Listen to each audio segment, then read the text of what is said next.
would be transformed by itself in its natural rhythms. People would be content with their simple, everyday lives in harmony. Or with one, there are hundreds of Buddhas. The one we call Gautama is just the historical Buddha that everybody knows about. But one Buddha leads to another, because as a result of his relationships with people, he turns them into Buddhas too, awakened people. Now you meet one of these people, and he's going to give you a rough time. But one of the Buddhas running around these days is Krishnamurti. And Krishnamurti absolutely destroys everybody's religion. Why do you believe this? Why are you hanging on to that? Why do you want to insist that this idea is so? See? And he shows you that all your fixed formulations, all the ideas to which you cling, are spurious. And Buddhism was one of the ways of doing just that. So one might say simply this, to try and sum up what Buddhism is about. The word Buddha is derived from the root Bud in Sanskrit, B-U-D-H, which means to be awake. So the Buddha is the awakened man, the man who woke up. What does he wake up from? Obviously a dream. And what kind of a dream is this? Well, I would call it a state of hypnosis. And this state of hypnosis, although I'm using hypnosis in a rather archaic sense of the word, is a state of being entranced, spellbound, fascinated, and this is called in Sanskrit avidya. A-V-I-D-Y-A. Vidya is knowledge in Sanskrit. And it is the root from which we get videre in Latin, to see, and so vision in English. So putting the A in front of it means non. Avidya, not seeing, ignorance, ignorance, where you see but you ignore everything that you're not looking at. When you put the beak of a chicken on a white chalk line, and the chicken is fascinated with that and can't get away from the chalk line, that's avidya. So in the same way, our beaks were put on a chalk line when we were hypnotized into the notion of attending to life by conscious attention alone, by the spotlight to the exclusion of the floodlight. And so we began to imagine that we were separate individuals. What is called in Buddhism Sakhya Drishti, the view of separateness. And a Buddha is one who has overcome that.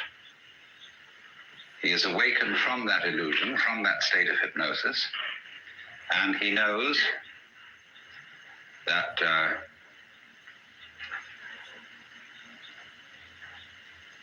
well, I can't put what he knows in any positive terms. Buddhism has no doctrines at all that you have to believe in. I don't care what background you come from, whether you're a Roman Catholic or one extreme or a logical positivist at the other. Both are clinging to something, you see?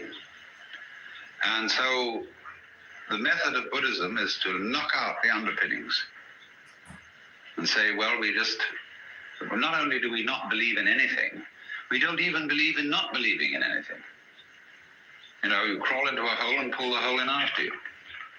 But in this case, you do the exact opposite of that. That's a defensive move, to crawl into a hole. In this way, you crawl into great space and then pull the space out after you. And to go through this is pretty rough, because you can do it on what seems at first to be a merely intellectual level. So you can engage a group of people in discussion, and you can start, whenever they propose an idea that is their sort of guiding principle of life, you demolish it, show that it doesn't hold water.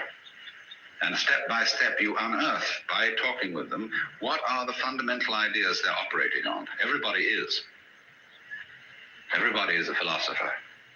Everybody has metaphysics, although they may not know what it is, so they've never examined it. But by this method, you bring it out, and you demolish it. And this suddenly, what seemed like a very nice intellectual discussion, turns into sheer murder. People get really anxious. They develop all the trembles and the symptoms of extreme anxiety. And so they finally say to the guru, the teacher, well, heaven's sakes, what do you believe in? He says, I'm not proposing anything.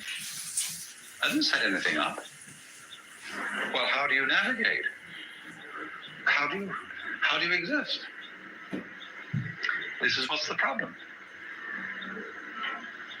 Because you see, what we're moving from, as I suggested a moment ago, we're moving from a state of affairs where we're accustomed to navigation on land to a state of affairs where we're in the water. And this is very critical for today because the impact of modern science on Western culture has been very similar to this.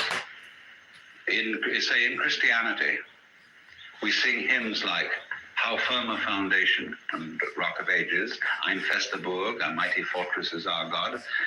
We've something to stand on. The church's one foundation is Jesus Christ, her Lord, you know. And it's this firm thing. All right, suddenly all that disappears or becomes implausible. And we find ourselves swimming or sinking. Now, when you find that you're living in the midst of the universe of relativity, well, there's nothing you can hold on to. You've got to learn how to swim. And to swim, you've got to relax and stop grabbing. So this is what Buddhism does. When it says it's the art of let go of non-attachment. Non-attachment doesn't mean that you lose your appetite for dinner. It means simply that you stop grabbing. You get rid of stickiness. Stickiness in the sense that, for example, when a wheel has an axle that's too tight and it sticks, you want to loosen it up a bit. You don't want it too loose. You don't want it floppy. Like a lot of people, when you tell them to relax, they become like a limp rag. It's not relaxing. Relaxing is having still tone. But it's a middle way. So this is entirely what Buddhism is about. It's about learning, for example, if I may put it in a vivid way, when you were born, you were kicked off a precipice. And there's nothing that can stop you falling. And although there are a lot of rocks falling with you, with trees growing on them and all sorts of things like that, you can cling to one of those rocks, if you like, as it goes down with you for safety. But it's not safe. Nothing is safe. Everything is falling apart. Everything is in a state of change. And there's no way of stopping it. And when you are really resigned to that, when you really accept that, then there's nothing left to be afraid of. And when there's nothing left to be afraid of, and you've given everything up, and you know that even, a lot of people in religion cling to suffering because they know they are right as long as they hurt. Oh, I bless the good Lord for my boils, for my mental and bodily pains. For without them my faith all congeals, and I'm doomed to hell's ne'er-ending flames. There are a lot of people who know that they're right so long as they suffer. But that's an illusion too. Even suffering offers no security. Even suicide offers no security in Buddhism, you see. There is no security at all. You simply have to face this fact that everything is in flux and go with it. And so the question then is simply how to convince people of this, if anybody wants to be convinced. It's not the sort of thing you shove down people's throats. You don't convert them to this. Because if they don't want to be converted, they won't let go. So Buddhism therefore involves a very special relationship between the questioner and the person to whom the question is addressed, the pupil and the teacher. And now then, Buddhism came to China as early as 60 AD, but didn't at that time make a very great impression. It was not until about the year 400 that a very great Sanskrit scholar by the name of Kumarajiva came and started teaching Chinese scholars Sanskrit. And they worked with him to translate Sanskrit into Chinese. And they translated the Buddhist scriptures. They didn't, of course, do them all at that time, because the Buddhist scriptures occupy about as much space as the Encyclopedia Britannica. In fact, a little more. The Indians are great talkers. Well, anyway, they found that when they translate this into Chinese, they had to find equivalent Chinese words for the Sanskrit ideas, and they found these from the Taoist philosophy. Well, slowly then, Indian attitudes began to be modified by Chinese attitudes, because the Chinese read into these translations Taoist meanings. So things got a little altered. Now here came the alteration that is crucial. First of all, in Indian Buddhism, there's very little humor. But Chinese life is full of humor. The greatest philosopher of China, Zhuangzi, is the only philosopher who is, I think, in the whole world, who is profoundly humorous. There's a book in the Modern Library, published by Random House, called The Wisdom of Lao Tzu. And this is translated by Lin Yutang. And he includes, along with the translation of Lao Tzu, huge sections of Chuang-Tzu. And this is absolutely fascinating because of the humor of it. Indian Buddhism had very little humor. Some, yes, but very little. Next, it was all tied up with celibacy, which to the Chinese was absolutely incomprehensible. Because Chinese civilization is rigged around the family to a far greater extent than ours is, which is saying something. And they just couldn't see any point or any wisdom in celibacy. When Buddhism came to China, it still retained a certain element of celibacy, but for different reasons than Hindu. The Chinese way of celibacy is not that sex is naughty, but it's terribly convenient not to have a wife.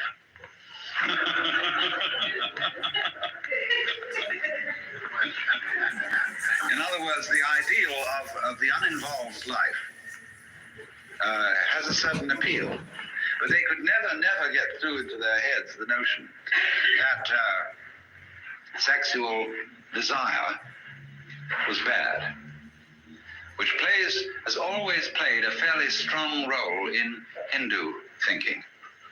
Not in the same way as it has in the West.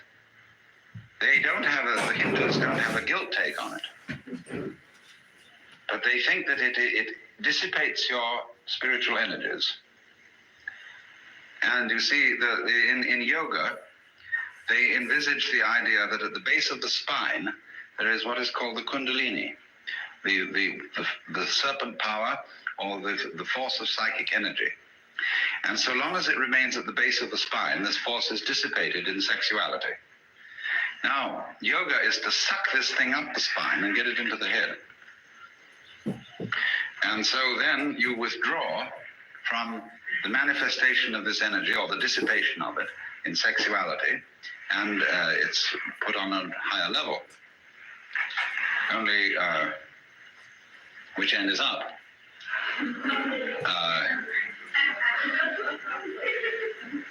You can do it the other way too. They have what's called the right-hand way of doing it and the left-hand way of doing it. I'm not going to go into that now. But the Chinese didn't see it that way. They couldn't see that it was a dissipation of energy.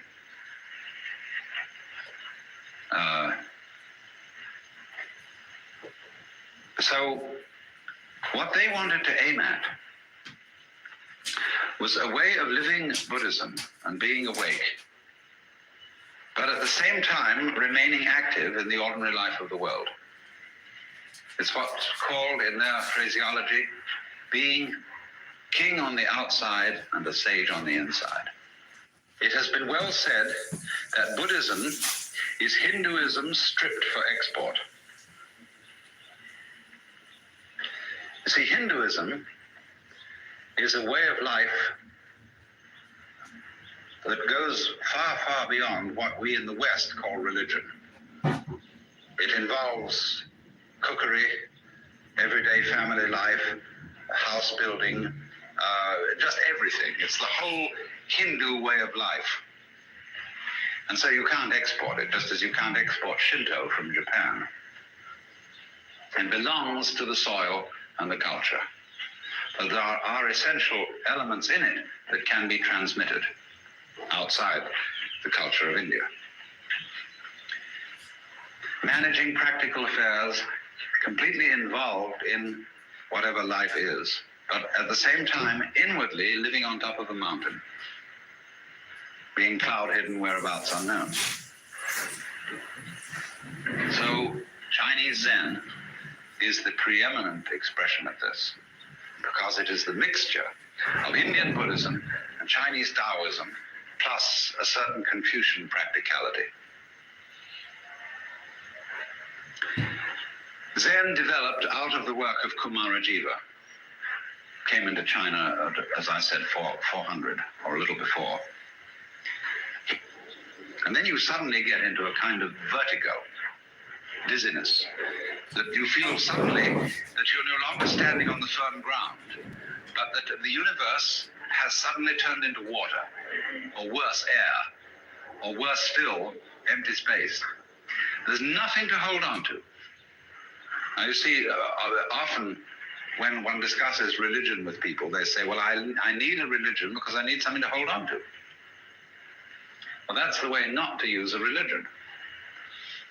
Because if you use religion as something to hold on to, your religion is an expression of unfaith. Faith is where you let go, not where you hold on. When the cat falls off the tree, the cat relaxes, you see? And so the cat lands with a soft thud and doesn't get hurt because the cat has faith. But if the cat in midair were suddenly to grab itself with all 4 feet and tighten up, see, it'd be hurt. And that's what people do when they say, Rock of Ages cleft for me, let me hide myself in thee. They want something to hold on to, you see? And that is unfaith.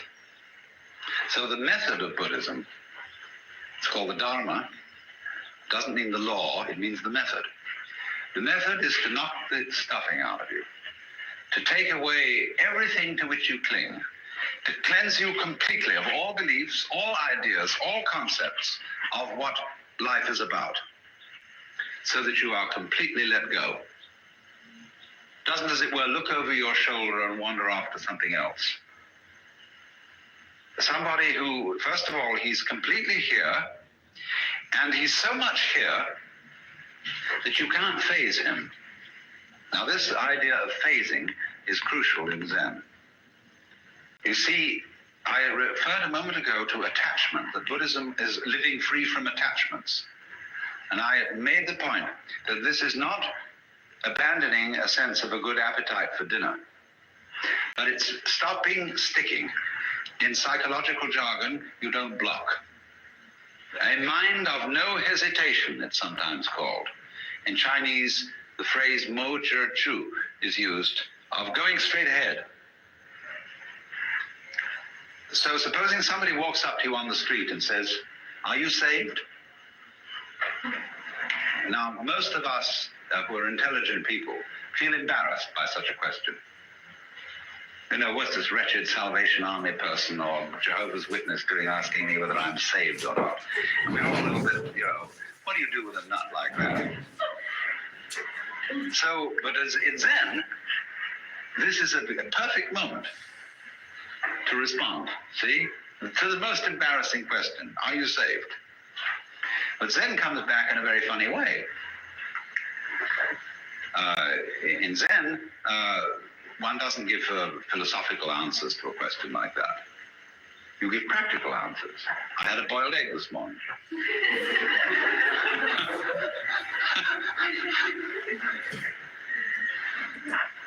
Because whenever you are asked about matters sacred, theoretical and philosophical, you answer in terms of things earthy and practical. But then on the other hand, when you are asked about things earthy and practical, you answer in terms of things religious and philosophical. Is dinner ready? No? Who's asking this question? Who are you? So, this is then the flavor of Zen, is, Bodhidharma is supposed to have meditated so long that his legs fell off. And he's usually drawn this way, something like this anyway.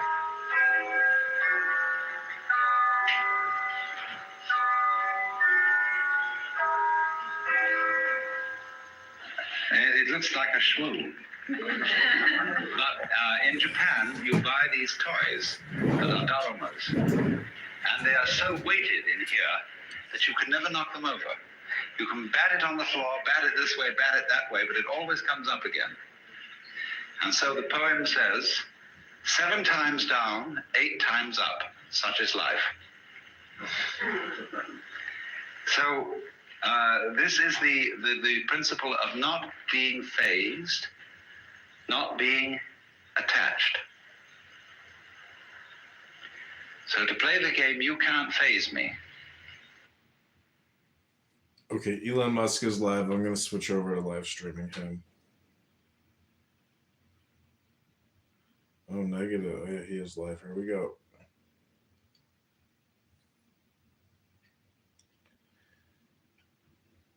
$3,000 people in the room. Holy shit.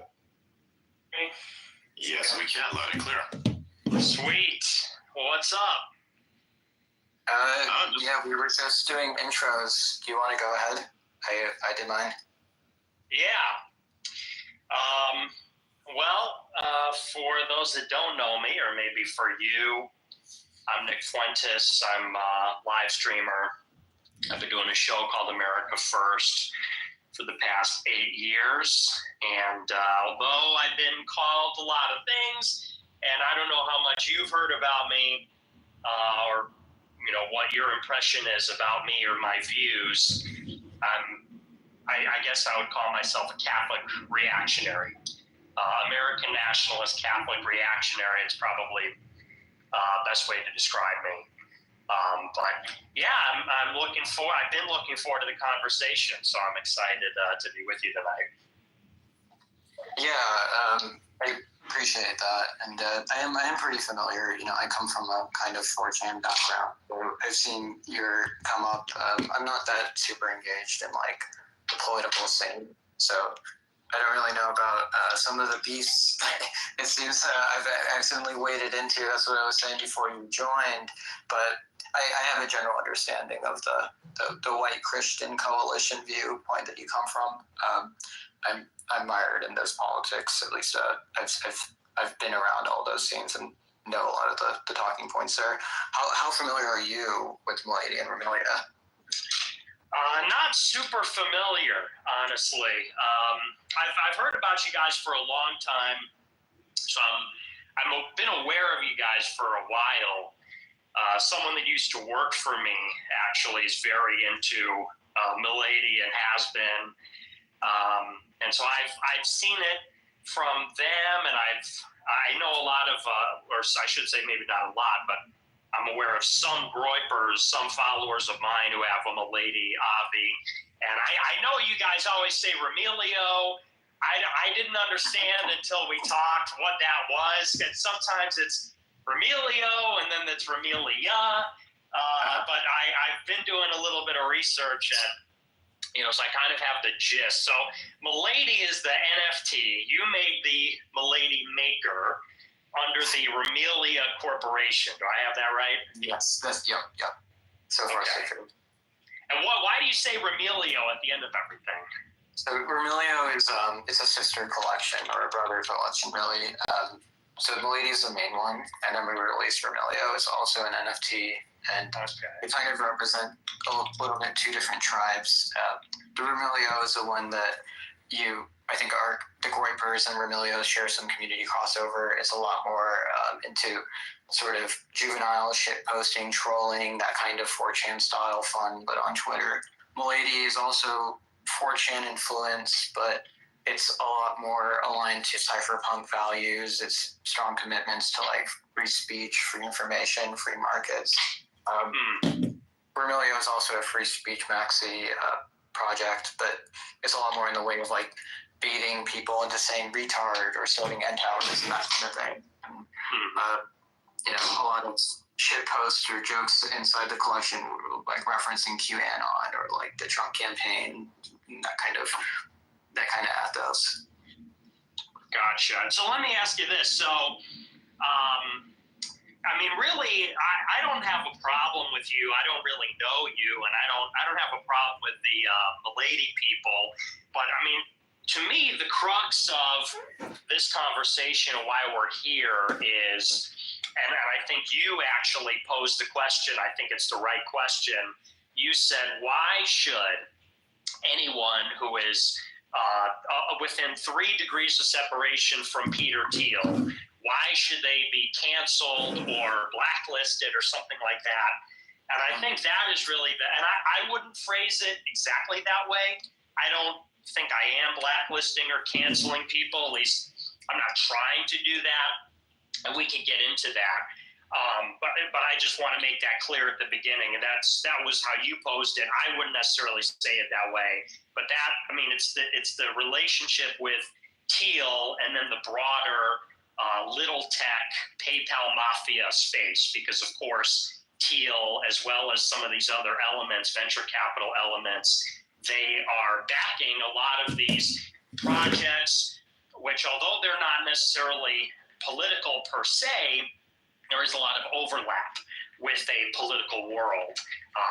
Like, for example, the Remelia after party, the Milady after party, following the Passage Press inauguration party. That's an example of the overlap. So let me ask you, because I know you do a lot of ironic stuff. And when I asked you, when I said, is this ironic? I mean, that sounded like a mic drop. You posted and said, oh, I got a Peter Thiel grant. And I said, was this ironic? And that sounded like a mic drop, like, oh yeah, but it was that ironic. So I guess as much as you're willing or comfortable to answer, can you clarify what your relationship is with? Because I don't think you work for Palantir. I think that's a troll. But like, what is the relationship that you have with Thiel, if you can speak on that? Yeah, I mean, we don't have any. I've never met him. We've never taken. Remelia is entirely self-funded or crowdsourced through crypto. It's happened very publicly, with a lot of intent so that we could retain our autonomy. We've never taken private capital. I'm not exactly opposed to it. It's just something that we would only do when we can make sure that we can do so while we're maintaining our ideals. So we're very independent in that sense. I would love to take Peter Thiel even just $100 just so I could say that we did receive that money, because I think it's very funny. And that's exactly what we were memeing. Actually, if you look up that tweet, it's a pasta. It's not, we just put it, you can find 100 ladies having made that same post saying that they took money from Peter Thiel to, if you actually read it too, what it's saying is that Peter Thiel is giving us emails of tweets that we should retweet personally, like 20 to 30 tweets that he asked us to retweet. It's pretty clearly a joke. Okay. But the funny thing is, Nick, what I was so surprised is we were actually mocking libtards who had canceled us previously for other random associations. To add to the list, we've also done things with Praxis. They also get accused of being Thiel-backed. It's our native impulse is to, just lean into it. If people are going to accuse us of things, just it's funny and we're just going to mock them and put out bait to get fake cancels, like light a fire and just, have a laugh.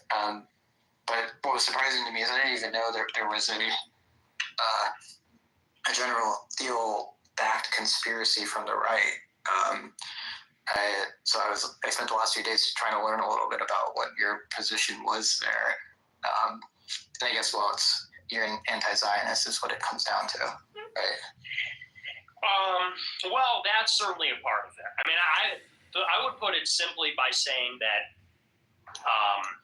these people like Mark Andreessen, Peter Thiel, Elon Musk, they all come from the PayPal mafia. They all come from that tech venture capital world. Like, there's significant overlap with, Andreessen was on eBay, and, Thiel was into Facebook, and Andreessen is an advisor to Zuckerberg. And, so these people come from a very specific milieu.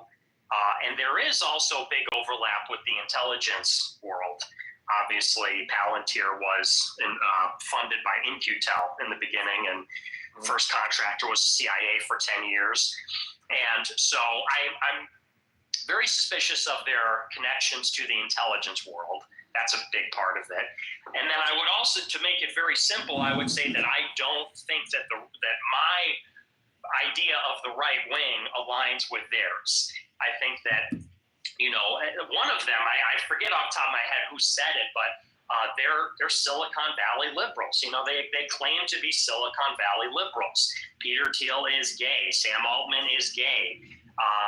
Many of them are immigrants. Thiel, David Sachs, these guys are immigrants. They're pro-gay. I don't think any of them are Christian. Thiel, allegedly Vance became Catholic at the behest of Thiel. He's super into Girard. But there's it's a little dubious because he lives a gay lifestyle and he's not going to a Catholic church. So, and Thiel is maybe one of the better ones, arguably, if there are better ones. So you have this group of basically secular, humanist, like socially liberal, techno-libertarians, and as a Catholic nationalist, who I wouldn't call myself, strictly speaking, a white nationalist, but I do support white identity politics. I find myself totally at odds with them philosophically, and I think that they have put a lot of money into these projects to convince people that it's basically to create a Trojan horse. It has some of the trappings of like a dissident right movement, and it styles itself in that way, but it's concealing the fact that, that they're really bringing forward this libertarian liberal agenda. And then I feel like that with Trump. I feel like that with this populist movement. And so I wouldn't say it's me. The way you said it is that I'm canceling everybody with connections to Thiel. I want to make it transparent so that people understand exactly, where to follow the money and who's paying who and what they're getting.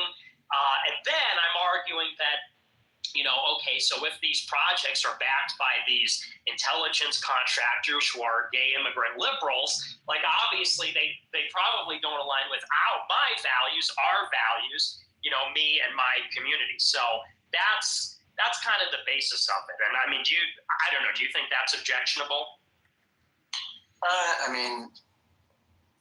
think you're generally accurate. They can be described as techno-libertarians. I think where I disagree is just your methods of disagreement. I mean, in our first interaction, your first impulse was to dox me. I've historically very strongly argued against doxing in any fashion. I'm a big believer in the marketplace of ideas, as Twitter or any of blogging, all as a commons where we can share a discourse and debate openly, and in private, not be persecuted for what you might have shared in the comments, with the comments being a place where we can just, even like on your show, you often do bits. You're not very serious about everything you say, but people can take it out of context and treat it very literally, and it's in bad faith. In the same way, like you can disagree with a guy like Peter Thiel or, for example, Curtis Yarvin, But what's shocking to me is you come in here and you're like doxing them, and you're like doxing these people that are like, I mean, I've talked to them, and not all this list of figures, but like Passage Press, for example, they're good people. I might not agree with like everything they say, but they are advancing the same kind of right of bringing back an open discourse and these sort of like the dark intellectual web and these ideas that were suppressed over the last 10 years under, the last censorship. So I just don't really, because I don't really understand why are you so aggressive and like divisive towards them? Well, I would say in the first place, regarding doxing, I actually agree with you. I mean, I was really doxed. I think we do have to distinguish between a hard and a soft dox. Posting someone's identity is one thing, and then someone who is a public figure posting their address and phone number is something different. And I got hard doxed. Like my address went and blew up and got 20 million impressions on X, and someone showed up and tried to kill me at my house. Like that. Yeah, so I get it. You pepper sprayed them. That was pretty base. Well, I can't comment on that because I got fucking charged in connection. It's just fucking bullshit. But that's the allegation. So I'm with you. And, from my understanding, your identity had been out there already. You had been doxed previously. So I do see that as different. And for what it's worth, when it comes to the soft form of doxing, revealing people's identity, I'm a little bit less sympathetic about that when it concerns public figures.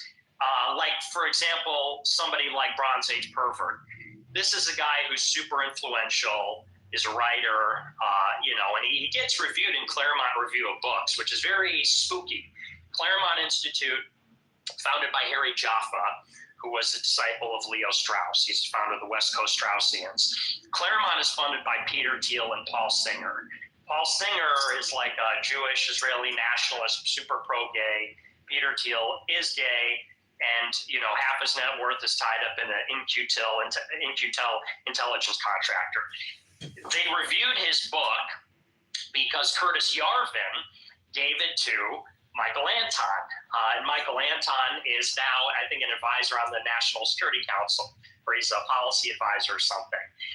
Anton is a student of Harry Jaffa. And it's like, so now they review his book, and this is what makes him blow up. And he gets talked about in Politico and the New York Times. They write favorably about him.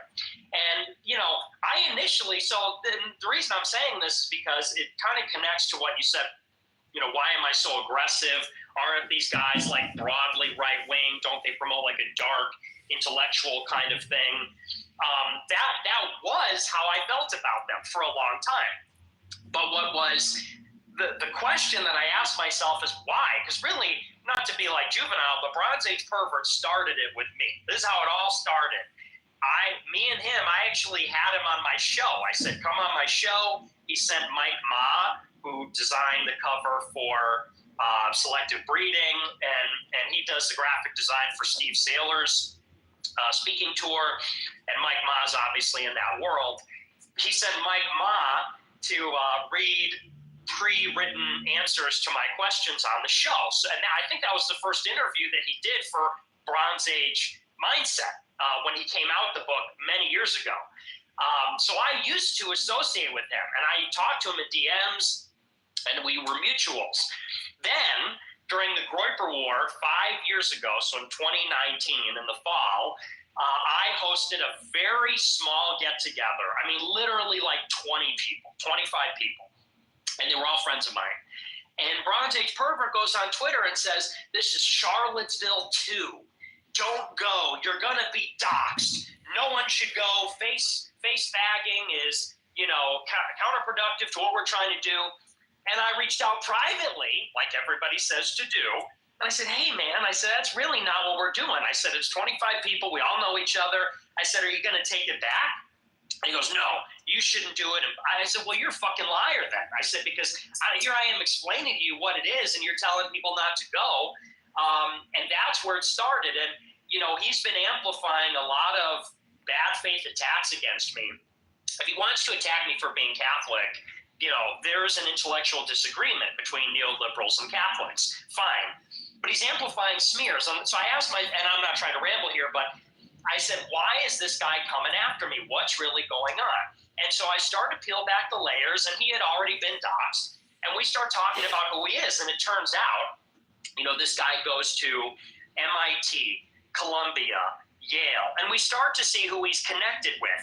He was at Columbia at the same time as Bari Weiss. She writes an article in Columbia Spectator in the end of 2004. He writes an identical essay for Columbia Spectator in early 2005 about Columbia unbecoming.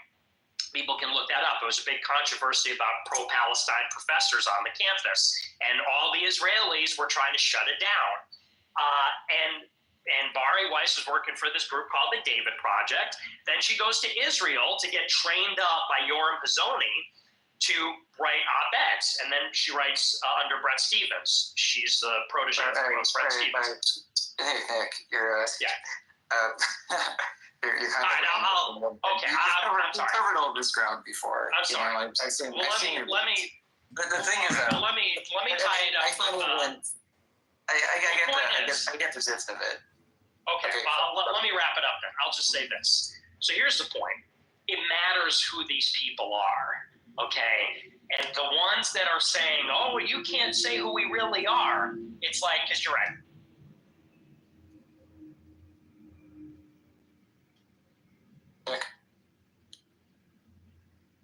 I think he disconnected. I can't hear him. Can you hear? He shows a speaker to me. I don't know. Yeah, Nick, you there? No, never mind. He's gone now.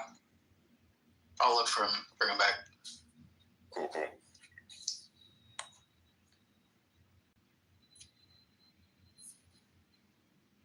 Yeah, spaces are glitchy sometimes, even if you are interacting with stuff on X, or say are getting a few reactions. Sometimes you may get disconnected. So this is quite normal. This happens all the time.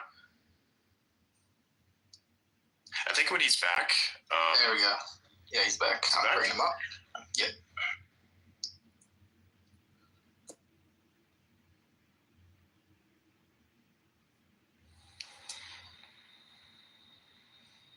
You might check. Is he there? It says connecting. Okay.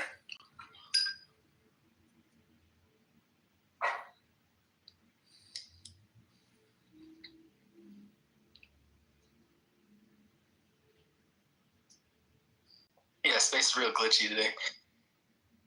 I can't even see Charlotte on the stage right now. Really? Yeah, but on That's my other crazy. monitor I can, so I don't know. It's just weird. So he's requesting? Don't see him. To me, yeah, for Nick it says connecting with a little circle. What do you see? Connecting. He's stuck Right, on is this connecting. Charlotte is here. Charlotte, you still there? Yeah. You can hear me? He just left. He just Yeah, we hear. requested. Okay, there you go. It looks like he's gonna try again. Should we bring somebody up? Hey, There we can go. you hear me? Yeah, we hear you. Yes, we Okay. can. Yeah. All right. So, yeah, I'm here. So just to finish my point, I apologize for rambling. I do think it matters who these people are, and I think the public does need to know. I think that it only benefits basically dishonest, subversive people to be so preoccupied with, you can't know everything that I'm about. I find it very suspicious, and that was a perfect case. And I'm aggressive against these people because honestly, they started it. But I'll let you respond to some of that, and then I could pick up from there because I realize we haven't heard from you in a minute. I'm used to doing a show, so I'll just keep monologuing. So you go ahead. It's okay. It's just also like I don't know about Story. I'm not going to be able to be in a position to defend him, so it's inappropriate kind of to rattle off these stories where they can't defend themselves. I don't know. I've never even actually directly talked to the guy. I'm a fan of his work. I'm a fan of his book and his writing. I cited some of his ideas as influences to my own thinking, and I think that's what's the most important when you're assessing the question of if eliminating who's a glowy, who's a Fed, who's CIA. I think it's more important to look at what it is that they're actually advocating for and the products of those actions. I wrote a post about conspiracy hermeneutics and the kind of way that conspiracy thesis is formed. You have to, by nature, any piece of information you can't know if it's being obscured or faked. You have to assess it with some degree of skepticism. So the only way to know how true something is by forming like a cluster where there's enough smoke so you can assume there's a fire, but you'll never be able to prove it. In like a question of if somebody's actually a CIA agent or a secret Zionist or whatever it is, you'll never be able to prove it 100%. You can only base it off of these like chain of connections, these associations. But it's very, very corrupt to bias, and easily fed by paranoia. It's much more practical if you just look at what is the output of what they're advocating for. So that's what I assess my peers. As an example for Bat, he's a Nietzschean vitalist. Maybe some accuse it of being a bit homoerotic in his posting. I think he does that as a joke. I don't know, but he's advocating for strength and vitality in young men, and I think that's a very productive thing to advocate for. I don't see why Fed would come in and encourage that. It doesn't make sense that it's not productive to the project of protecting the state from a dissident resistance, which is really what this dissident right forms collectively, including your camp. We're all part of a general revolutionary movement, very similar to the leftists of the 70s, starting from theory and moving in slowly into institutions and into praxis. But when I look at them, your camp, and they're being divisive, it does seem to me like that is what a Fed would do. If there was a Fed in the space, they would divide against other on the right and also invoke a purity spiral. Finding reasons to, as an example, you don't like the Jews. Some people do, some people don't. If they do, though, that doesn't mean that. And you think the Israeli lobby, etc., is bad for America project. I have no opinion on that. My opinion is that I believe in American liberalism, and I'm looking towards the future where I'm an AI accelerationist. My head's off into 100 years from now. I'm not concerned about these nation-state politics. I'm just not mired in that kind of contemporary politics. But when I look at something like, as an example, Curtis Yarvin's techno-libertarianism, I think there's a lot of great ideas there in this discussion, and I don't think I saw a video of outside of Passage Press. Some of the gropers were throwing coins at the guy, and that's not conducive to an intellectual discourse. It's just harassment. It's the kind of things you expect the left to do on the right. You don't expect it to come from inside the right. That's my contention. Well, I would reply to your first point, because you said, it doesn't really matter the whom. You said it matters the what, what it is that they say. Yes. And I want to read to you a short quote from one of my favorite authors. This is from Palladium magazine. It says, "A peculiarity of contemporary American political life should in conclusion be remarked on. It is worth noticing what happens in conversation or debate, in person or in the press, when anyone tries to shift the subject away from discussion of abstract political and foreign policy ideologies, it's to concrete questions of who and whom. If any party wishes to talk not of ideals and philosophy, but about who actually is making the decisions in government, who is their teacher, mentor, associates, and so on, the response from the usual voices in public is vehemently negative. And yet, despite its unpopularity, the greatest insight comes from precisely this type of history." You know who wrote that? I am guessing Yarvin. Costin Alamario. Dr. Costin Alamario wrote that in Palladium magazine, which is funded by Peter Thiel. I think you're Now- talking about a different kind of situation, though. We're talking about intellectuals. Oh, so he meant to. Well, no, it really not, because he's writing on domestic and foreign policy, and so does Curtis Yarvin. So do all these people, and I follow his advice. I agree, actually, with that praxis, which is the concrete questions of who and whom. Those are the questions that matter. Those are the questions that have always mattered, as opposed to sort of vague ideology. Because, I mean, honestly, They're not in positions of political influence. They're talking about people in the government. The question is, Curtis Yarvin you're- is in you're a position of criticizing- influence. you're not in institutional influence. It's only on a theoretical level. Not over J.D. Vance. He's not in a role where he's actually has wields political power. It's just intellectual influence. He has no influence over the vice president. That's again, it's intellectual or theoretical. It's not. He doesn't hold a seat of power. But the point is, He's part of the cathedral, wouldn't you say?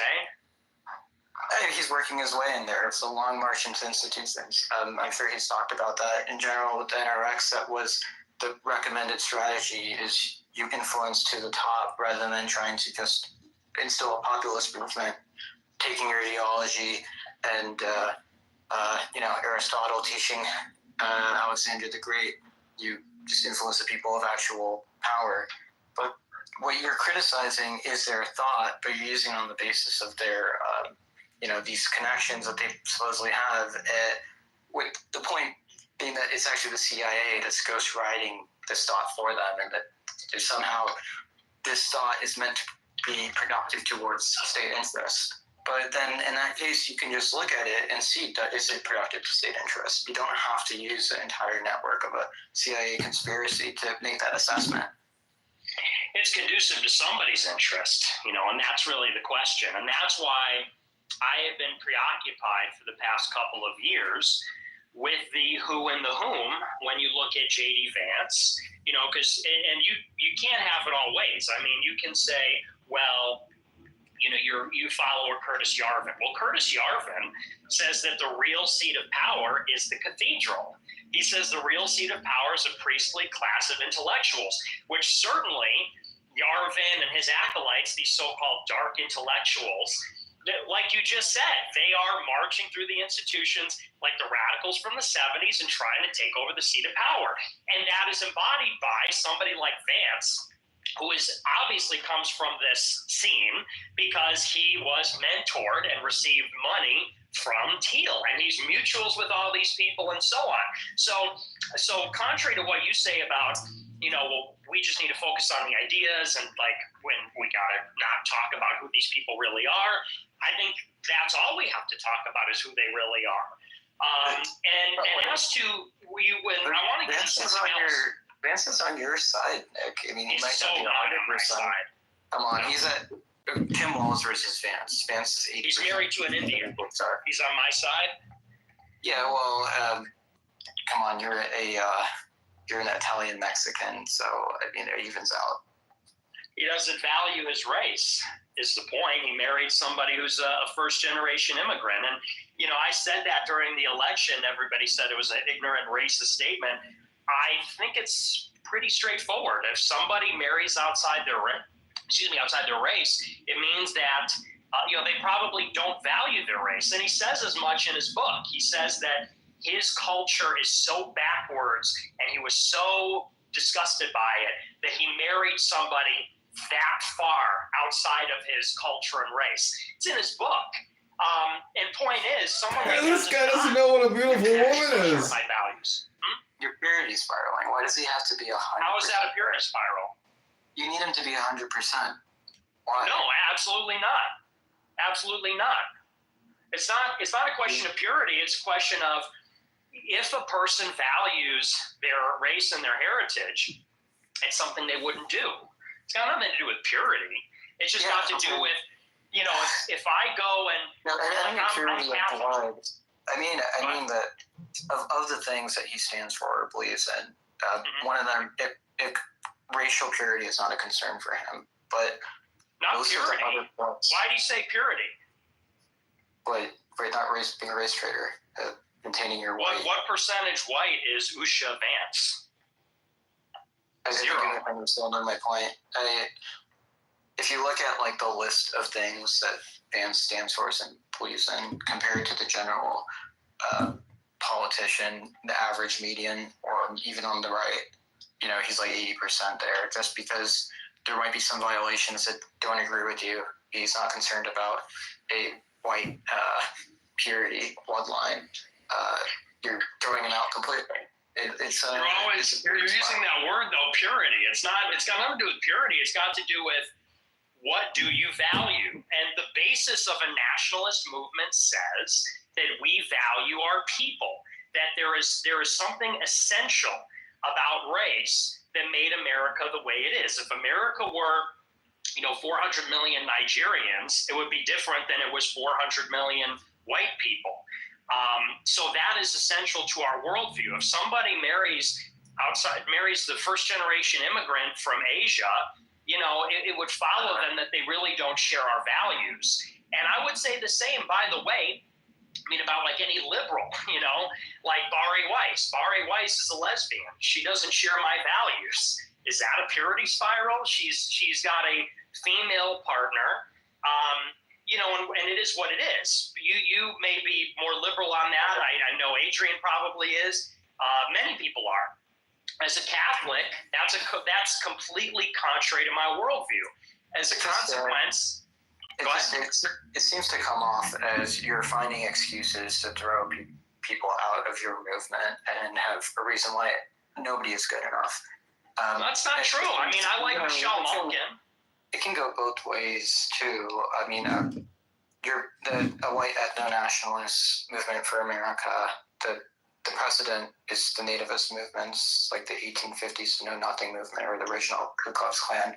You must be familiar. I don't mean the Hollywood racist, black-hating lynch mobs of Ku Klux Klan, but the actual movement that you must appreciate that they were anti-Semite, but also they were anti-Catholic. They were very concerned about the Catholic immigration. That was their number one concern, because they considered it fundamentally alien to the original heritage American.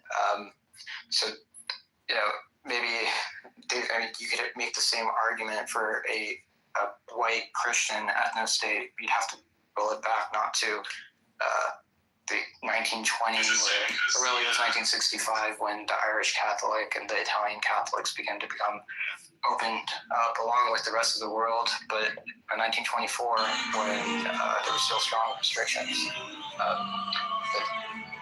assume you'd also agree that it wouldn't be very conducive to your goals to maintain that strict racial spiral. It has to be only the WASP ethno-state rather than a general white Christian ethno-state.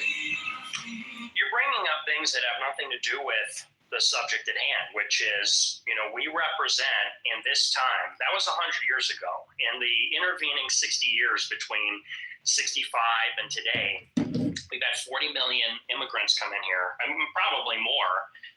That the vast majority of them are not white and not Christian. It's fundamentally transforming the fabric of the country. And it's really simple. There are people that think that this is extremely urgent and existential. It's going to threaten the existence of the essence of America and has to be arrested and reversed. And then there are people that don't really care about that at all, or they think that race is actually not determinative and it's a factor that doesn't matter. I fall into the former category. And people like Vance, and by the way, that whole ilk that champion this colorblind meritocracy stuff, obviously they disagree. People that say that it's a question of citizenship or it's a question of legal status or how much taxes they're paying or something like that. It's a difference in values. And point being is, I don't know why all of a sudden you're defending Vance. All I'm saying is I disagree with them. All I'm saying is we have to look at who they are. Yarvin, Vance, Teal, Babb. We have to look at who they are, and we have to be aware of what their values are, what their connections are. And I think that we're really not on the same page. And you asked me, why am I being divisive? Why am I being aggressive? I'm not. It didn't start out that way. Initially, I was like you, and I said, Babb says things that are similar enough, until he started attacking the Groypers. And I liked Passage Press and Sovereign House until they banned me. I was in talks with somebody to do an event at Sovereign House. And one of the owners of Sovereign House, Nick Allen, was open to the idea. What? If you're we're going kind off of on spiraling. Yeah, we're kind of spiraling here. Something that This is about the subject at hand. You say, why am I divisive? And I'm let me just say one thing there. Hang on. Let me just say one thing there. No, I don't care, Nick Allen. You just, it comes off to me like you're acting whiny and you're complaining about the whole piece. So you're whining about divisive. Okay, guys, calm down. All right, look, Nick, let me ask you something. Why are you rattling this off? I don't even. I mean, I don't know what Can I hear you? Yeah, I can hear. Okay. Charlotte, can you hear Adrian? Yes. Okay, cool. All right, guys. So something I would ask you, Nick, is let's say someone is of a different race, but they do, to a certain fundamental point, embrace some of the values that are important to the country in which you're in. Would that be fine? Because I think your whole struggle is more so about values than it is about race. Is that correct? No, it is very much about race. And if there is an individual, well, and let me put it this way. I think that we can have people that are not white in America. There are people that are not white in America. There's large numbers of them. But if America becomes mostly people that are not white, it will be a different country. And you can argue whether that's acceptable or not, but you cannot argue that it won't be a different country. And as somebody that, I grew up in a neighborhood that was 95% white, it will be irreversibly and fundamentally changed by something like that. And I want to preserve that way of living. And that's the clash in values. But I mean, to me, I don't disagree with you there. But I think the idea of rolling back the clock is untenable. I do agree with you that there needs to be a massive immigration reform and one that's a lot more self-conscious, including in terms of ethnicity and culture and religion. But also, not to keep drilling back to your own personal status. I'm not doing it to insult you, but it was true too of for example, the Italian Catholics in Chicago, I believe you're from, that was the same scenario. People had the identical concerns. Because when we talk about, you and I actually agree that it's not just philosophy, there's an element of blood that factors into people's personality and character. The apple never falls far from the tree. You can see it from the son to father. But that was also, in Anglo-Saxon Protestants, it is a big deviation from the Mediterranean as an example. And that was also something that was well, discussed by the founding fathers.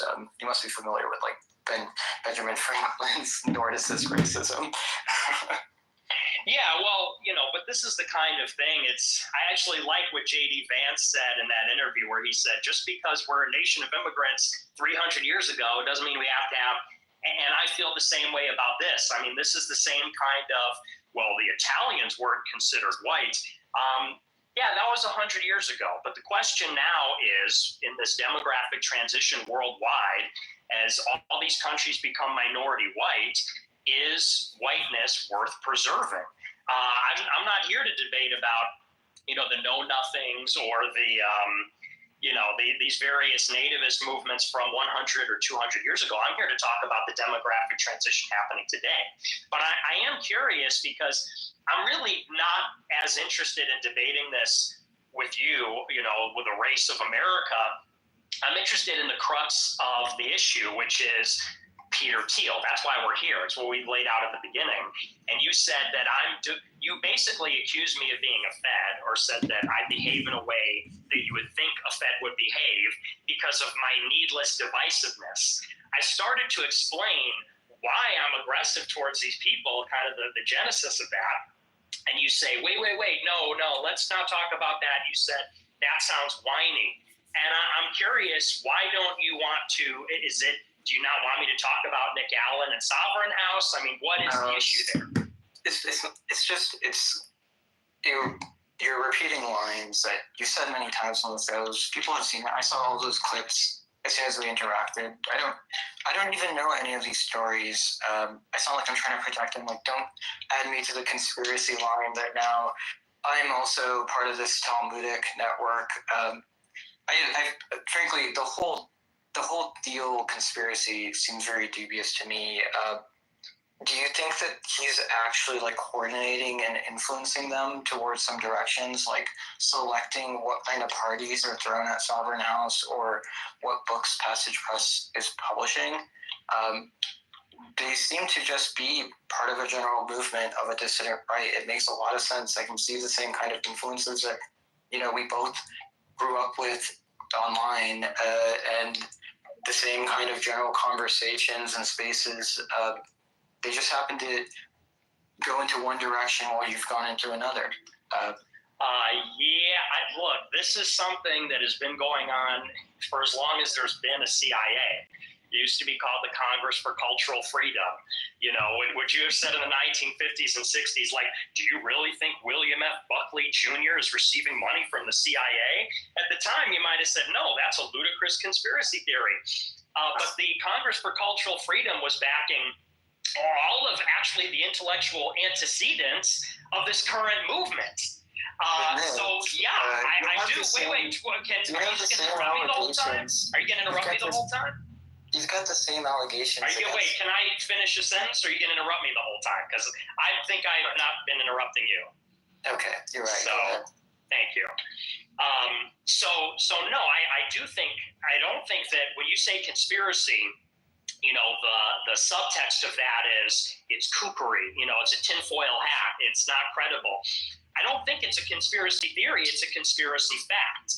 If you follow the money, if you follow the associations, you will find that, like you said, there is this vast network. You characterize it as a sort of organic, spontaneous coming together of like-minded people. I think that there is a little more to the story there. I think that there is some intentionality.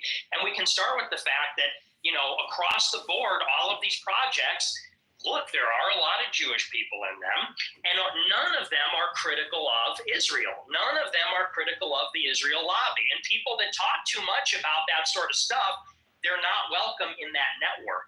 And so I don't think I am the divisive one. I think that for as long as I've been doing this, when I was being merely pro-white or right-wing or something like that, I was accepted. The moment that I started to lean too much into criticism or skepticism of Israel's influence, among other things, that is when I became unwelcome. And I think that really is a division. You know that because Thiel goes on Bari Weiss's show. Thiel backs national conservatism, which is run by Azoni. And you say you've heard all this before and so on. Well, these are the relevant facts in the conversation. I mean, Yoram Hazony banned me from NatCon. Nick Allen and future Moldovan citizen banned me from Sovereign House. That attacked the first Groyper Leadership Summit. I never fired the first shot. And by the way, Peter Brimelow got banned from NatCon, run by Yoram Hazony. So it's like, it has been made clear. Go ahead. I don't even know like half these names and people that you're rattling off. Well, then you're ignorant. Okay. I think what we can do. Okay, I think what we can do here rattling is your old personal wounds. Right. So here's what we're gonna do. Everybody makes one point, and then there's a response. This happens on both sides because I feel like so Charlotte likes to make very compressed points. Nick, you like to kind of elaborate a lot, and I think everything is interconnected with everything. So I could literally start rattling off about how assembly works, and then basically I would begin by saying, I need to first invent the universe. So instead of reinventing the universe, I think we should stick to individual points. So Nick, you make one, then Charlotte makes one, back and forth, and you can address each other's points. Because if we make too many points in connection with one another, then we don't actually have a conversation. Okay. So if we could do that, that would be great. Yeah, so my point is simple, which is I'm not divisive. People like me they have tried to destroy me for my particular views. it's not divisive to fight back. That's my point.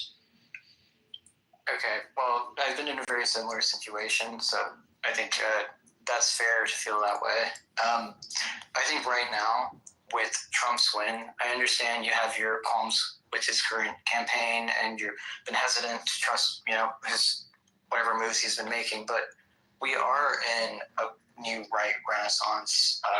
We are winning. We've won, and we're pushing the advantage. And I don't know why you would take this time to keep picking at these old wounds and other people on the right instead of just joining with this new front and pushing the advantage. Okay, well, I'll answer with one singular point. Why am I not just joining up with the new right? Because Trump signed an executive order saying they're going to direct all of government to shut down anti-Semitism. Am I not somebody that has been, and by the way, I don't identify that way, but am I not someone that has been accused of anti-Semitism? So, it's sort of hard for me there were like, at the Passage Press party, the one that you were at and the one that you hosted the after party for, so many of the people there, so many of the people that were there have tried to destroy me. People like Steve Bannon. And it's not picking at old wounds, but you're asking, why won't I just join up with them? It's because they want to destroy me and my movement, and for one very good reason. You could take a wild guess, but we'd have to get into the who and the whom, rather than their abstract, Nietzschean vitalism or whatever they want to call that. It's an ethnic war, and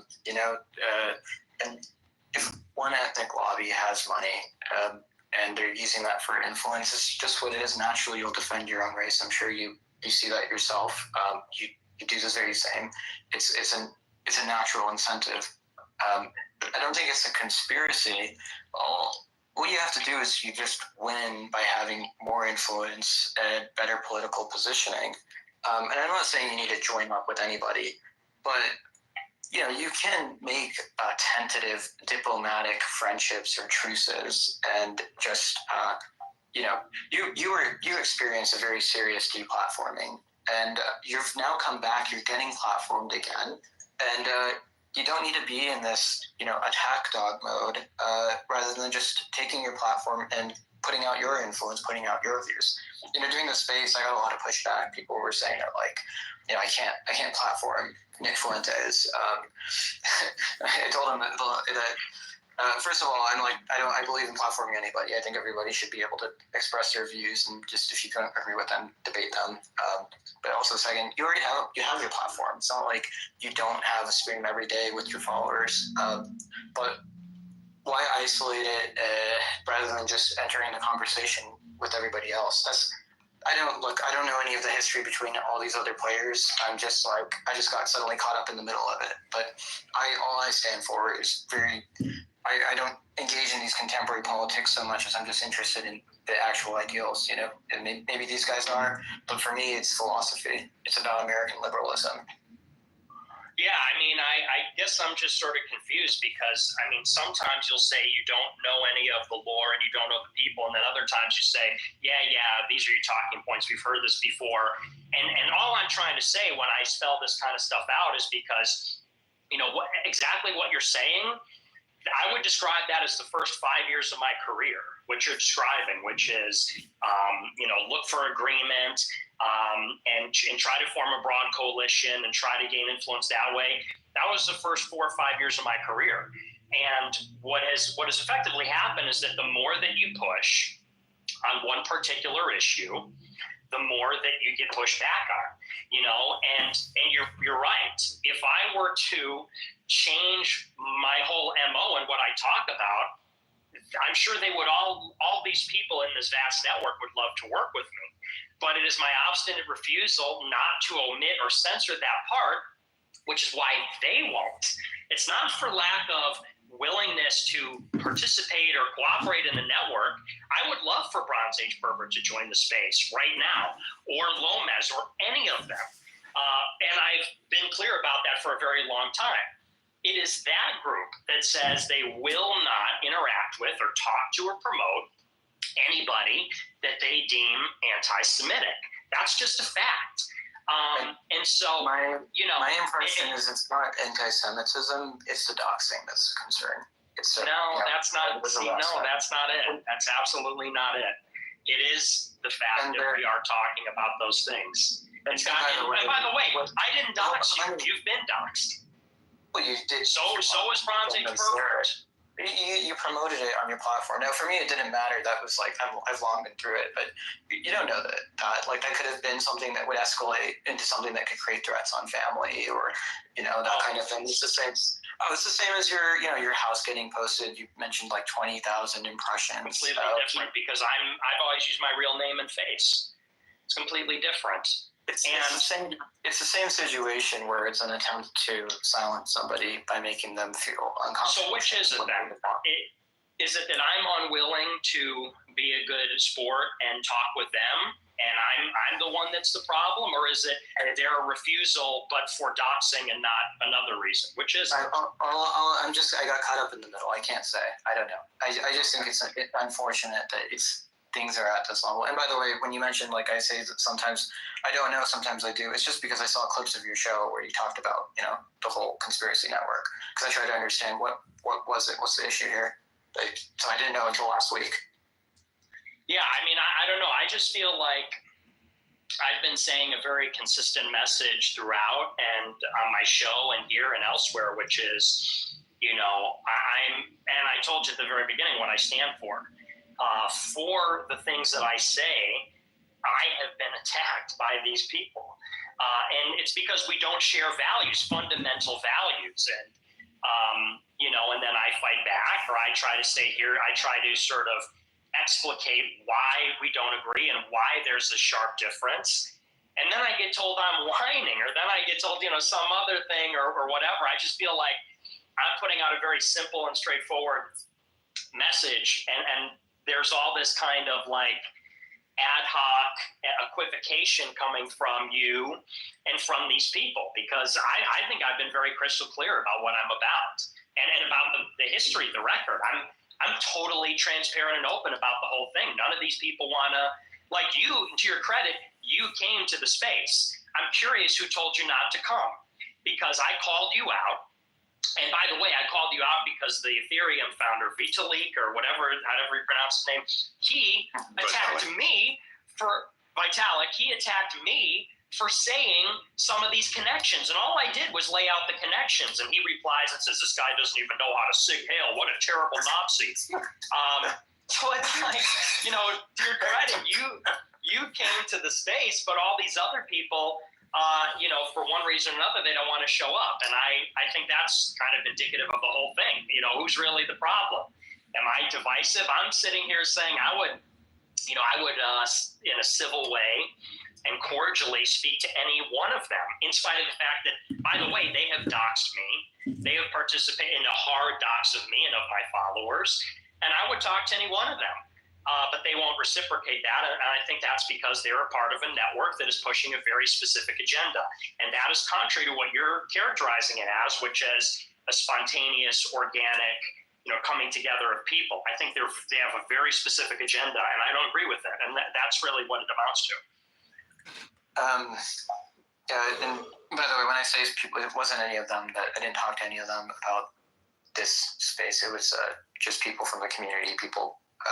Ladies on both sides. There's people in our community who think you're a fad. There's people who think you're like a great, they're your fans. I just listen to both sides. But, my concern too before going out was like, is this guy going to use a platform to like harass and slur me and my family?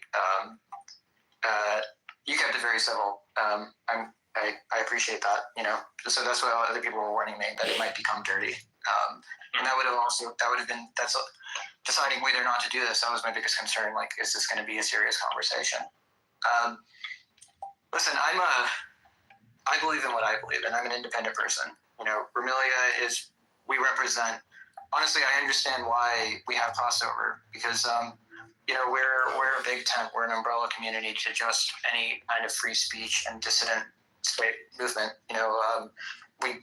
on all sides, when you mention like things like, I don't know, lesbian, LGBT, we have that in our community too, but it's the beauty of it is that they're all brushing shoulders, and even if they get in arguments and fight, they're still kept under the same tent.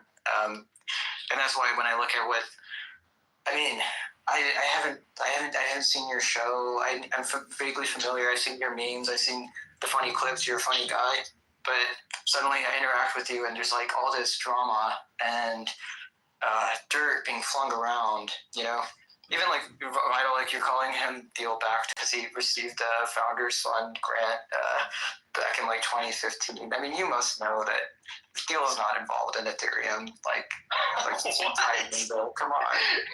I called him Teal backed, and even though he received Founders Fund money, that's the definition of backing. And I mean, do you think Thiel is involved in like directing any of Ethereum's development? It's extremely decentralized. By definition, he is involved. Yes. I think there is discrepancy. It's like not backing, but backed in the past. It's like, say for instance, if Elon had, he donated, I think it was $100 million to OpenAI back in the day, that doesn't mean that he's backing OpenAI. Quite the contrary, actually. He backed, in that sense, financially, OpenAI back then, right? So from this perspective, you could say it's like back, not backing, right? You include Thiel in the conversation around Ethereum because of that. You're implying that Thiel is somehow manipulating its direction and influencing it. There's a lot of overlap. I mean, like Nick Allen is a big Ethereum guy, and he rolls at Sovereign House with the Thiel people. Isn't Allen's dad in the CIA? Aren't his parents in the CIA?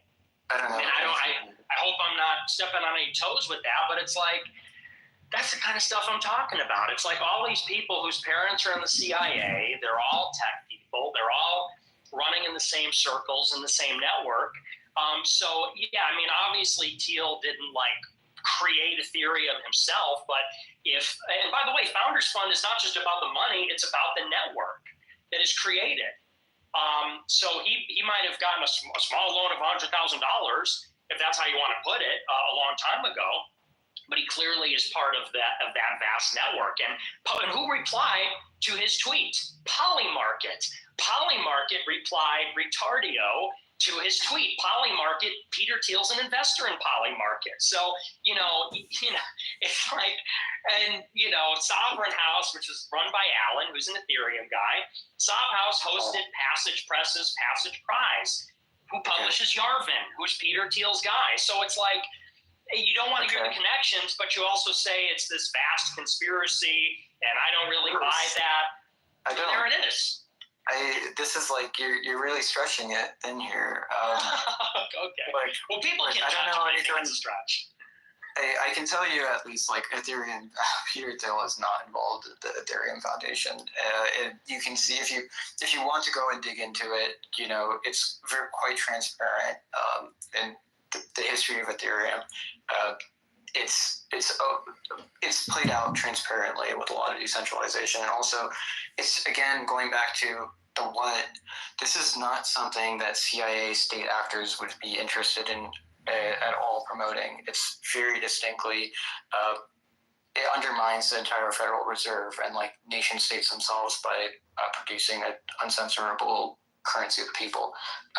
So again, it's just that's. I don't know about all the rest, but that's you're really stretching it there with Ethereum. I have to say that. And the Polymarket too. I mean, they're built on Ethereum. Of course they're going to interact with the founder. I mean, that's like, come on. So a company that deals but see, and that maybe is really the issue. But I mean, if you don't find that convincing, then okay, people can decide for themselves. But maybe there's another area to go into what you just said, which is why would a group which is promoting vitalism and an uncensorable currency, why would they be backed by the CIA or by the Mossad or by, whatever?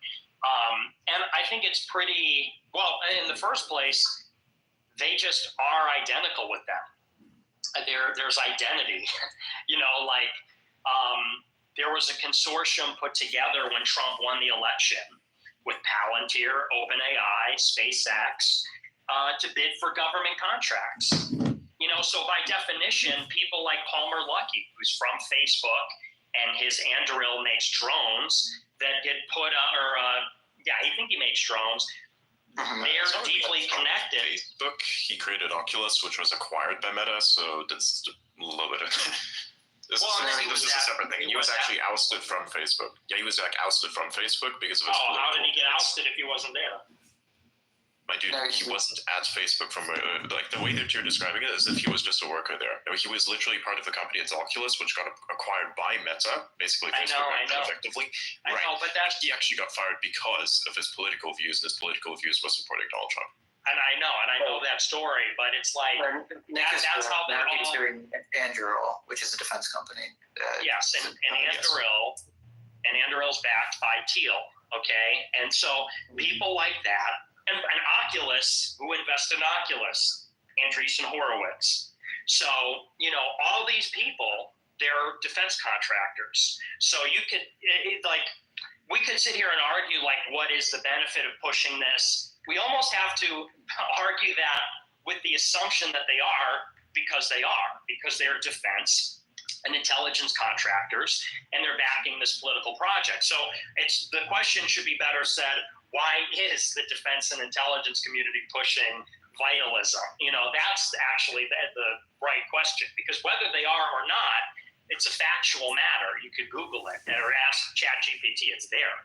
So I think the reason Yeah, but what's the problem with people investing in something that they believe has profit in the future, like it yields profit? I mean, if, for instance, I would have the opportunity to invest in Anduril, and I had the money to do so, I would do it actually, because it's a very interesting project. And I think it is, important for warfare in general. Warfare in general means defending the thing that you have, which is a nation.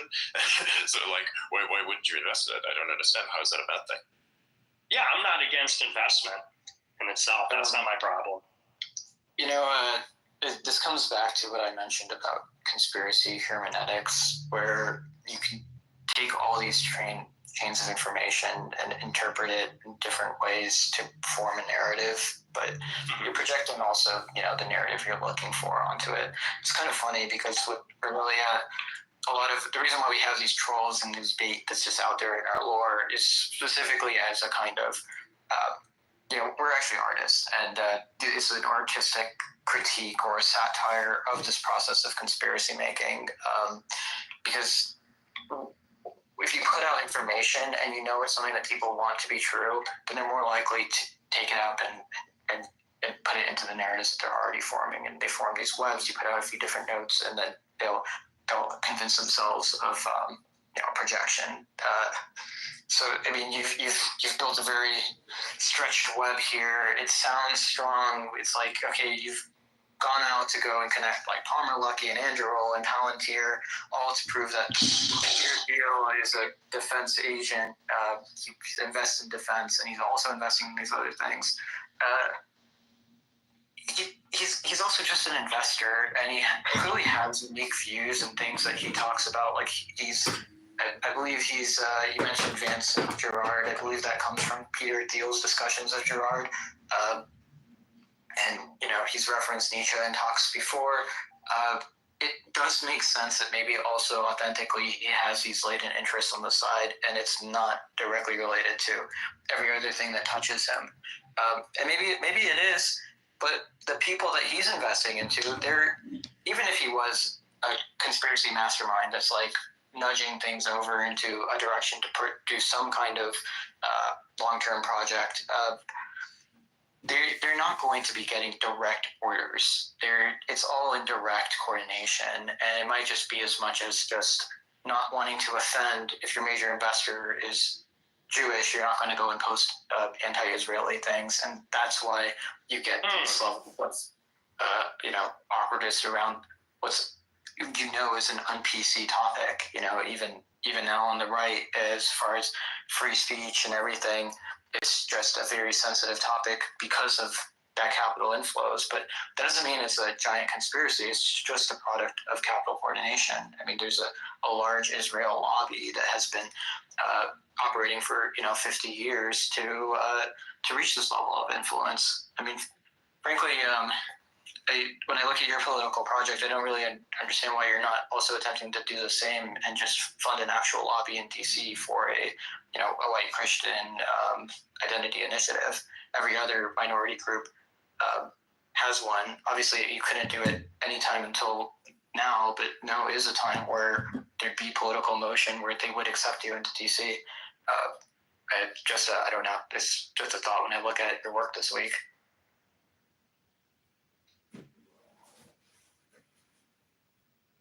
That's just how the game is played.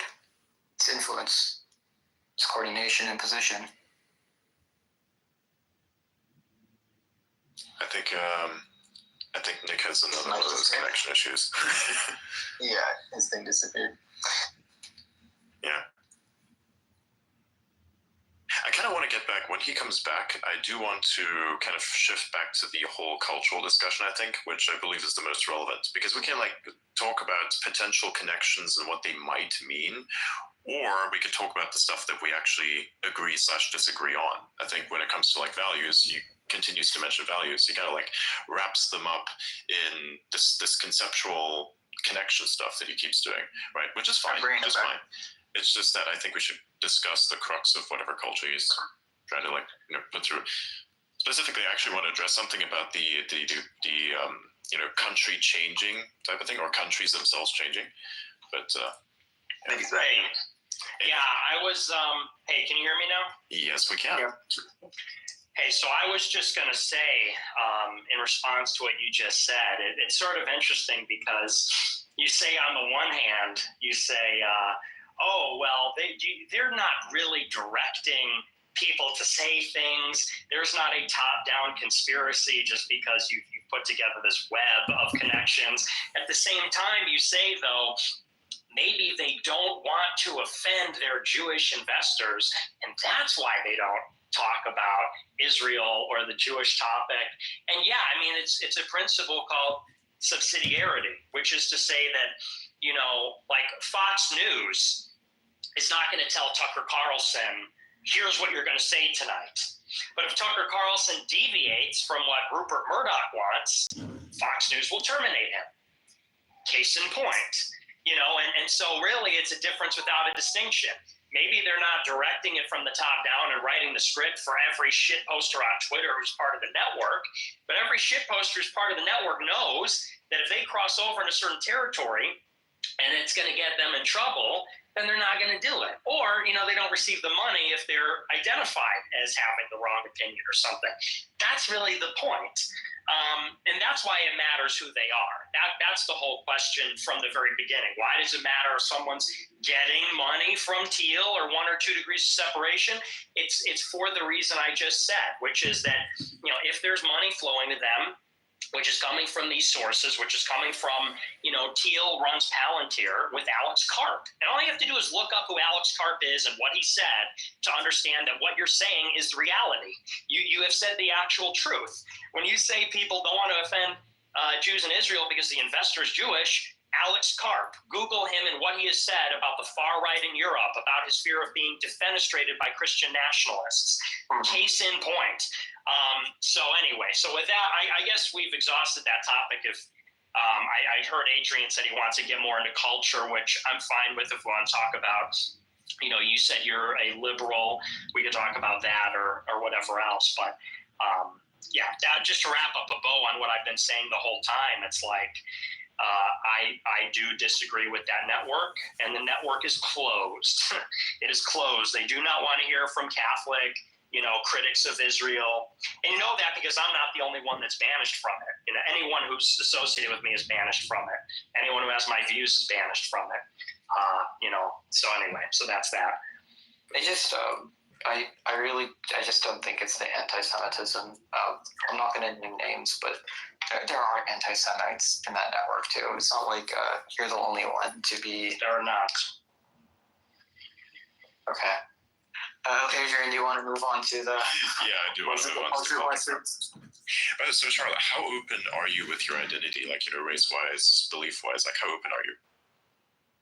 It's I'm doxxed. People have looked me up. I think it's irrelevant to my general online presence, but I'm a Kashmiri pundit. I'm Indian, so it's often a subject of attack.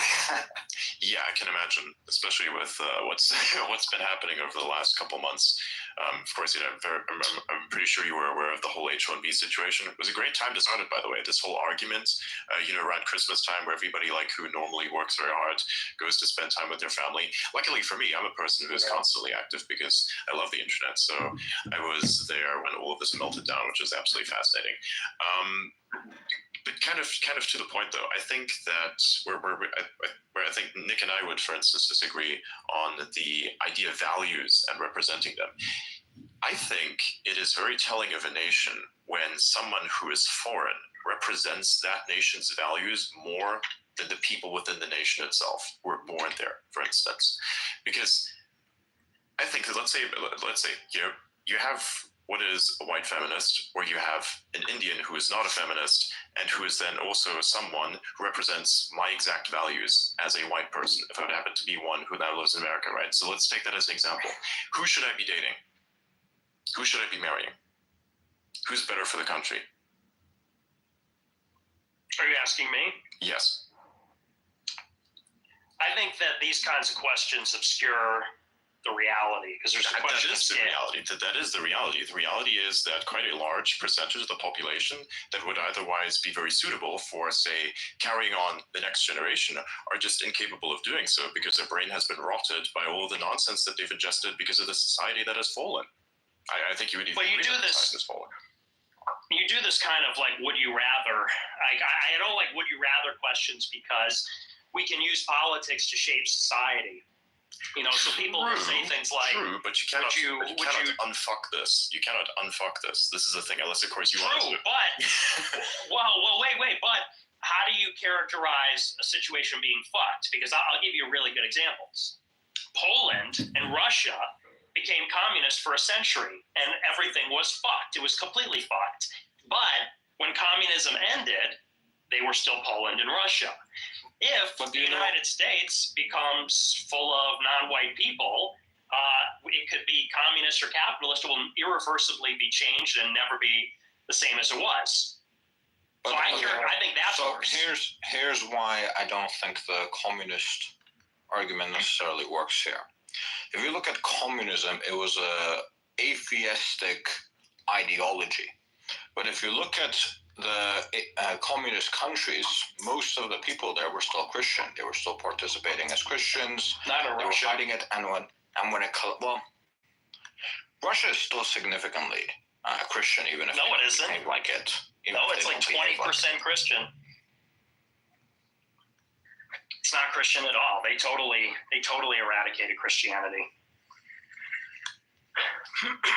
That's the whole point. But Putin is trying to plant the seed of Christianity again, and you can do that when there's continuity. That's the continuity that can't be undone. Just a little correction there. According to a 2020 study, 82% of Russians identify as Christian. No, that's not right.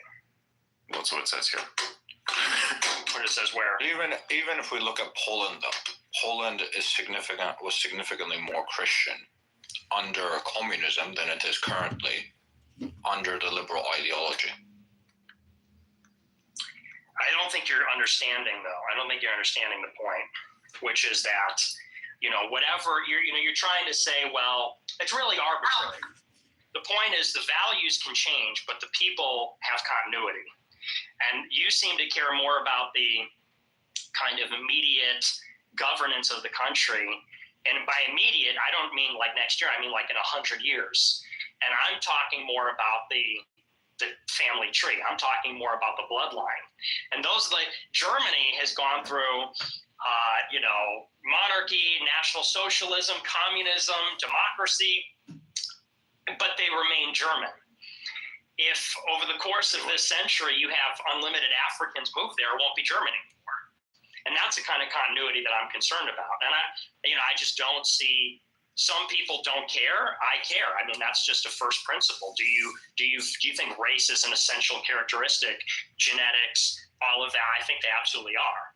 I think if you're not gonna have a birth rate because the people of that country are fucked or they can't find a proper mate, and you're basically stuck in a position where you're gonna have one kid and it's with a feminist, in that situation you're way worse off because there's not even gonna be a future of the country in 1,000 years if that's how you're gonna continue. In what way, though? In what way? Because some country like Japan is shrinking and it will continue to shrink. And you say, well, it's fucked. And what you're referring to is a permanent recession and then ultimately the threat of extinction. But the Japanese people can always, that is where I would say you can use technology or politics to solve that problem. But, you're saying, well, they're going to go extinct anyway. It's like, well, maybe we'll see after 100 years and maybe they can reinvent themselves. But if you bring in, because that's what they're talking about now, we have to bring in all these immigrants to South Korea and Japan because of their terminal low fertility rate. It's like, well, now you're ensuring that it won't exist. Their culture, their genetics, their bloodline will not be preserved. And that to me is the saddest thing because it's like, that's our face. When I look in the mirror and I see my face, that's bloodline. My face is an essential part of who I am, and my face is a genetic characteristic. My beautiful If in 100 face years has the country's filled with disappeared. people that don't share my My face, beautiful then face. I'm extinct. So it My really does beautiful not face matter to will me go if those people are liberal or conservative or communist. What matters to me is that they're still me. That we're part of a larger unit. An extended family, which would be race. And that goes for all Europeans. Indians, there's 1.5 billion Indians in the world. How many white people are there? There's 450 million in Western Europe. I don't know how many there are here. 60% of, so it's 200 and some million maybe. But there's far fewer white people. Out of curiosity, Nick, what do you consider just a single white Caucasoid race is relevant, or do you factor between, like, for example, are you fine with mass Ukrainian and Russian immigration to America as long as they're white, or do you consider there needs to be a need for a certain ethnic makeup between the different European nations to construct an ideal future American? I think that we should have no immigration for honestly, but but here's the thing, I don't have really a propositionally positive position because something is happening now. The positive proposition is the mass immigration that we have now. And I'm saying I don't want that. You have all these non-white people moving here, have been moving here now. I'm saying I don't want that. And people say, well, would you like 100 million Russians to come here? It's like, no, I just don't want what's happening now to go on. And now, if we were to create and say, well, what would immigration policy look like? I think that, look, we're a country. Immigration should be a very small number relative to the broader population. What's the purpose of immigration? Right now, the purpose of immigration is to replace those that would have been born if we had a healthy fertility rate. I don't support that kind of immigration. I think we should bring in immigrants who, if they're really exceptional artists or scientists, I think we should bring in a very, very small number of them. Or if they're workers that need to fill a certain role, we should bring them in on a temporary basis.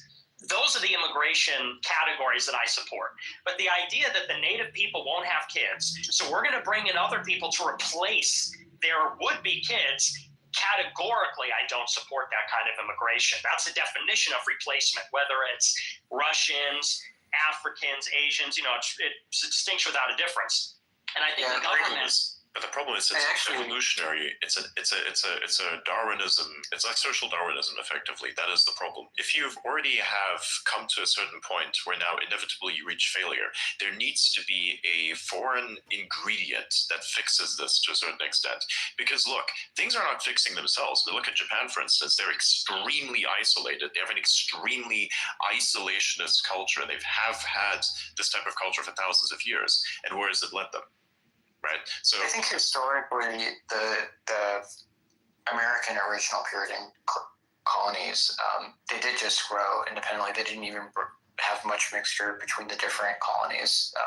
So it is absolutely possible. It's true for most nation states to, while there is some mixing, it's fine for a race to grow internally. I actually don't disagree with Nick in a kind of strong shutdown of immigration and a focus on fertility policy inside the nation with only high-skilled immigration. Honestly, what I wonder, though, is Nick, you're obviously a white nationalist and very concerned about saving the white race.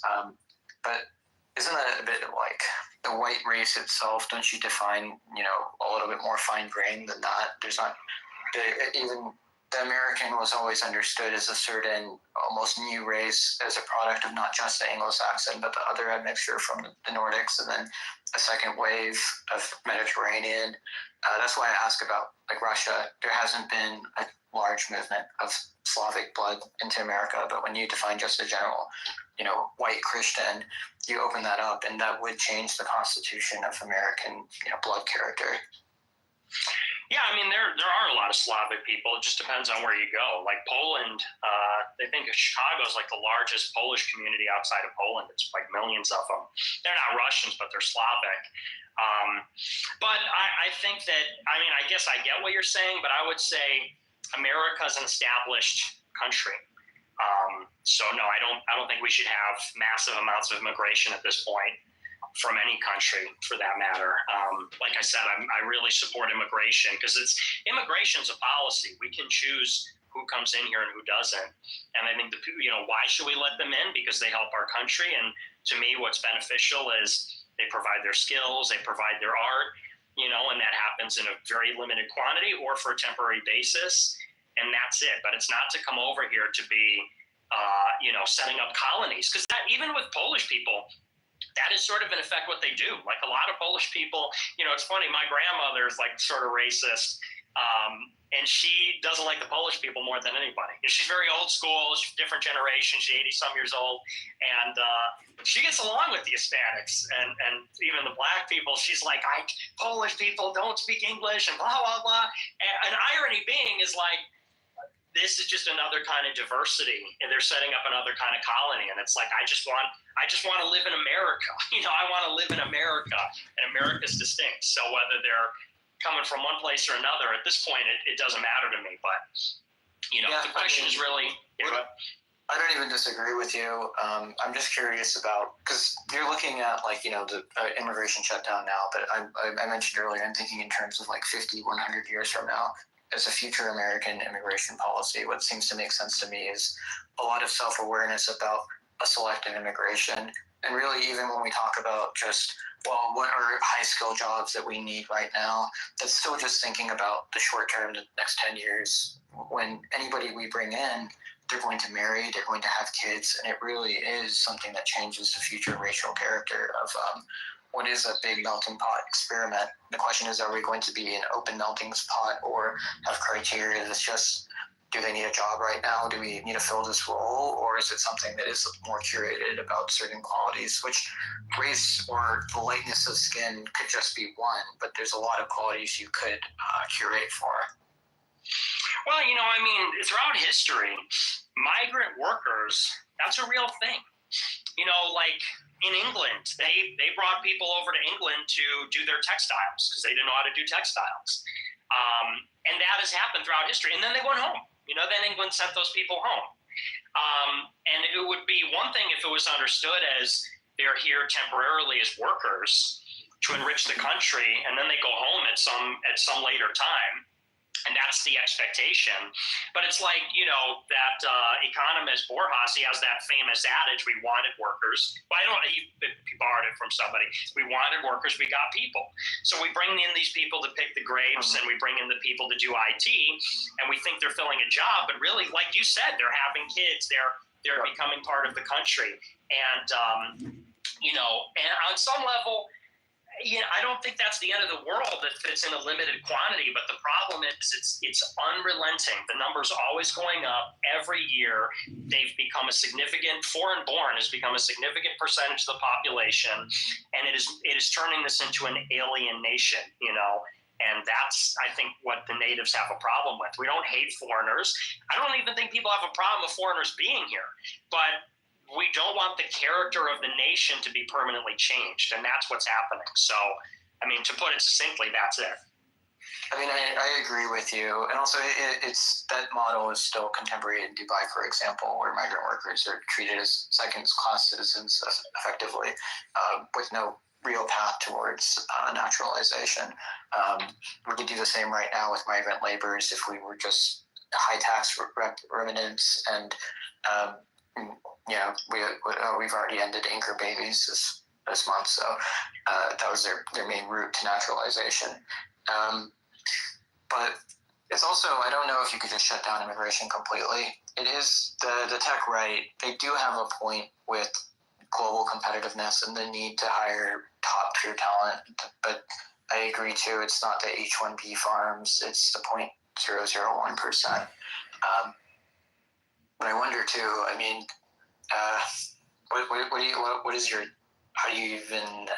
what's your policy or your theory on reviving the fertility rate? Do you think it's just about more money to the middle class without increased fertility?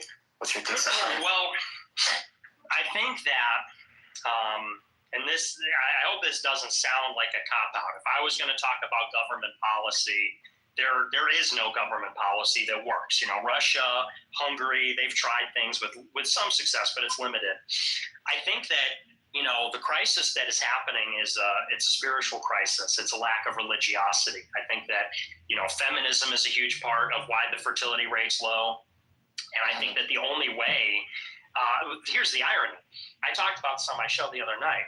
You know, if you're a techno-optimist, if that's seen as techno-optimist, they think that maybe competition with China or the technologies of the future will reinvigorate the spirit of America and our most fundamental energies, like our sexual energies, as like a man, you know, transmuting your sexual desire into innovation and building, and then also having kids. But I don't actually think that's sufficient. You know, that's the big idea, is like, if we just do tech, everyone's going to get excited, America's going to be prosperous, but it doesn't solve for the actual problem, which is the spirit. I don't think technology can revive the spirit. I think only the spirit can revive the spirit. So, you know, the country that has been able to reverse the decline in birth rate, or you could say a country that is advanced but has a high birth rate, is Israel, to their credit. And I don't think it's government policy. I think it is because they have an aligned spirit. They have a deep sense of identity, and that is both spiritual, national, racial. This is, and I give them credit for that. And we need that for Catholics. I think we need that for Catholics, Christians. I think we need that for white people. But it cannot be imitated. It cannot be self-consciously imitated for some other purpose. What I mean by that is you can't say, oh, the birth rate's too low, our economy won't grow, let's pretend to be religious again. You can't do that. It needs to be authentic. And that's where I really think that the techno-optimists, they're going to be let down when they realize, you know, they're actually part of the problem. Like, they say they're trying to save humanity, but they forgot what humanity is. And humanity is not like making things more efficient and taking us to Mars and like that kind of stuff. Humanity is archaic things. And so I think that's the only way to get the birth rate up. You actually can't even think about it. You have to focus on the individual soul of individual Americans. If you try to say, hey, go out and fuck, go out and raise the birth rate, you know, people are killing them. You're going to take people like high schoolers that are doing school shootings and killing themselves. Hey, stop, have kids instead. Like, there's a deep spiritual rot. There's a terminal nihilism and apathy. And I think the only way to overcome that is rebuilding that existential